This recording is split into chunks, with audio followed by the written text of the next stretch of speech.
याची 200 लिटरची समजा आपण टाकी तयार केली, याच्यामध्ये 5 किलो शेण घेतलं, 5 लिटर गोमूत्र घेतलं, त्यामध्ये 2 किलो बेसन घेतलं, 2 किलो गूळ घेतला आणि 1 टाकी मिश्रण तयार केलं. हे मिश्रण आपण 1 एकराला सोडू शकतो पाण्यावाटे.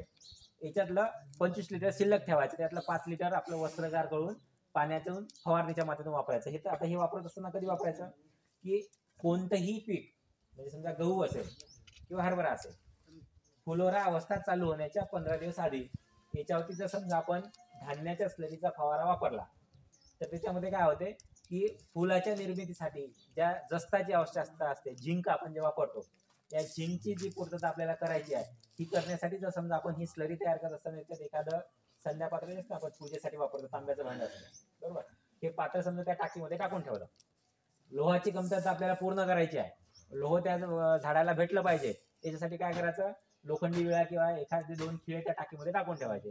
8 दिवस जेव्हा हे स्लरी बनणार त्यावेळेस त्याचा त्याच्यामध्ये अर्क उतरतो आणि आपल्या पिकांना येणारी जी कमतरता आहे ती कमतरता पूर्ण करण्यासाठी मदत होते.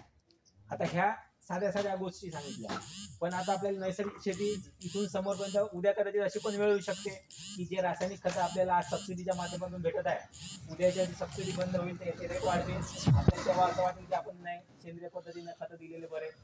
मग सेंद्रिय पद्धतीनं खतं देत असताना जमिनीची धूप करण्यासाठी आता आपण इथे बसलो, एकसारखं तुम्ही माझ्याकडे पाहून राहिले, उन्हाची तीव्रता वाढत चालली, बरोबर शरीर झोगत चाललं की नाही सावलीच्या भागानं, सेम तशीच कंडिशन जमिनीवरती उन्हाचा ताण जर समजा कल्चर वापरायचा आहे ज्याच्यामुळे आपल्याला मर आटोक्यात आणता येईल.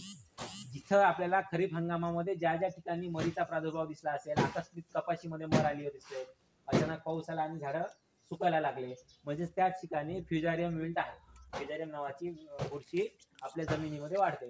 त्या नियंत्रणासाठी काय करायचं, जर समजा आपण हरभरा पेरला असेल तर तिथं 100% आपल्याला प्रादुर्भाव दिसणार, गहू पेरला असेल तर तिथं त्या ठिकाणी आपल्याला कमी दिसेल.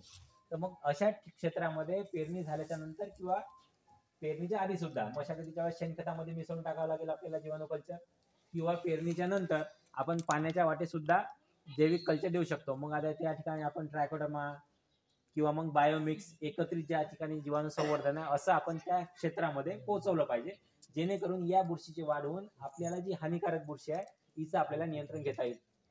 तांबेऱ्यासारख्या पिकासाठी आपल्याला फवारणी करत असताना दशपर्णी अर्क, निंबोळी अर्क, ताक याचं सगळ्याचं मिश्रण करून आपण समजा फवारणीसाठी वापरलं तर आपल्याला ते सोपं पडेल. आता ताकाचा किंवा गोमूत्राचा वापर समजा आपल्याला या पिकांमध्ये करायचा आहे, ताक आणि गोमूत्र वापरत असताना आपण हे फ्रेश वापरलं पाहिजे. गोमूत्राला जर समजा आपल्याला पिकांमध्ये फवारणीसाठी वापरायचं असेल तर त्याचा वापर हा आपला ताजं गोमूत्र असलं पाहिजे. ते शक्यतोवर गाभण जनावराचं असलं तर फारच चांगलं, कारण त्याच्यामध्ये जास्तीत जास्त ह्युमिक, आपण जे फवारणीसाठी ह्युमिक ॲसिड वापरतो, अमिनो आम्ल वापरतो, या सगळ्याचं मिश्रण या गोमूत्रामध्ये असतं. ते आपल्याला पिकांमध्ये फुलाचं प्रमाण वाढवण्यासाठी, दाना भरण्यासाठी आपल्याला मदत करते. ताक काय करते, मी जसं म्हटलं गव्हावरती तांबेरा येतो, ताक हे अँटीबायोटिक म्हणून काम करते. मग जर समजा आपलं ताक जेवढं जुनं होईल, जेवढा आंबटपणा त्याच्यातला वाढेल तेवढं चांगलं. याच्या वापराच्या माध्यमातून आपण याच्यावर येणारा जो गव्हावर येणारा जो तांबेरा आहे, तांबेरा आपण थांबवू शकतो. पुन्हा जर समजा आपल्याला फुलाचं प्रमाण वाढवायचं, जी तुरीची डाळ आपण खातो, आपण म्हणतो की आपल्याला याच्यावर फवारा करायची गरज नाही किंवा बाकी काही गोष्टी नाही, याच्यामध्ये सुद्धा क्लोरोपायरिफॉसचे औषध सापडले.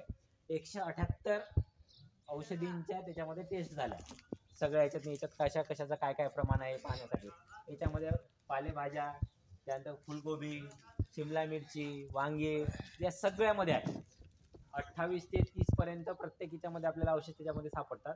मग कमीत कमी पंजाबमधलं आपण उदाहरण ऐकलं असेल की तिथे ट्रेनला असताना कॅन्सर ट्रेन झालं, त्याच मार्गावर आपण सुद्धा.